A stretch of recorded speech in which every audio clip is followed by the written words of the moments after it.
সুপ্রিয় দর্শক বন্ধু, সবাইকে শিল্পীস কিচেনে অনেক স্বাগত। আজ আমি তৈরি করব কিভাবে বাসমতি আতপ চাল দিয়ে পারফেক্ট ও ঝরঝরা ভাত তৈরি করা যায় প্রতিদিন খাবারের জন্য। সেই রেসিপিটাই আপনাদের জন্য। এখানে আমি 1 কাপ বাসমতি চাল নিয়েছি। তো এখন আমি চালটিকে ধুয়ে নেব। চালটিকে আমি ধুয়ে রেখেছি। তো তো এখন আমি একটা পাত্রে 4 কাপ পরিমাণ জল দিয়েছি। তো জলটা বেশ ভালো করে ফুটিয়ে নেব। এখন আমি জলের ভিতর দেব 1 টিস্পুন লবণ, তেল দিব 1 টিস্পুন,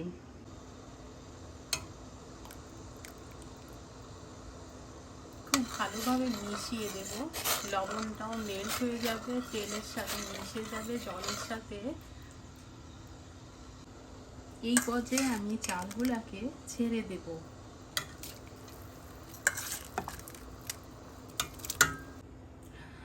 তো এখন আমি হাই ফ্লেমে 10 মিনিট এভাবে রান্না করব। 10 মিনিট বাদে ফিরে এলাম।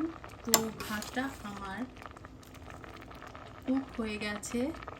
তো এই পর্যায়ে আমি ভাতের থেকে যে মাড়টা এটা আমি ছাড়িয়ে নেব। অনেক বেশি কুক করা যাবে না, দেখে নিতে হবে একটু ঝরঝরা ভাব থাকবে, না হলে কিন্তু অন্যান্য খাবার টেস্ট আসে না ভাতটা অনেক গলে গেলে। তো আমি একটু ঝরঝরা ভাত পছন্দ করি। তো এই পর্যায়ে আমি এটাকে তুলে নিচ্ছি। ভাতটা থেকে আমি মাড়টা ঝরিয়ে নিয়েছি। তো ভাতটা এরকমই ঝরঝরা হয়েছে। আপনারা চাইলে, আমি এরকমটা রেখেছি, আপনারা চাইলে এর থেকে একটু বেশিও করতে পারেন আর একটু কমও করতে পারেন। খুব সহজেই বাসমতি আতপ চালের ভাত এইভাবে রান্না করলে খুব ঝরঝরা ও ভালো, খেতে অনেক সুস্বাদু হয়। তো দর্শক বন্ধু, আমরা খুব সহজেই এই কয়েকটা টিপস ফলো করে আমরা ভীষণ ঝরঝরে ও সুস্বাদু করে ভাতটা রান্না করে নিতে পারি, যাতে করে আমাদের অন্যান্য খাবারের টেস্টটাও ঠিক মতো আমাদের মুখে লেগে থাকে।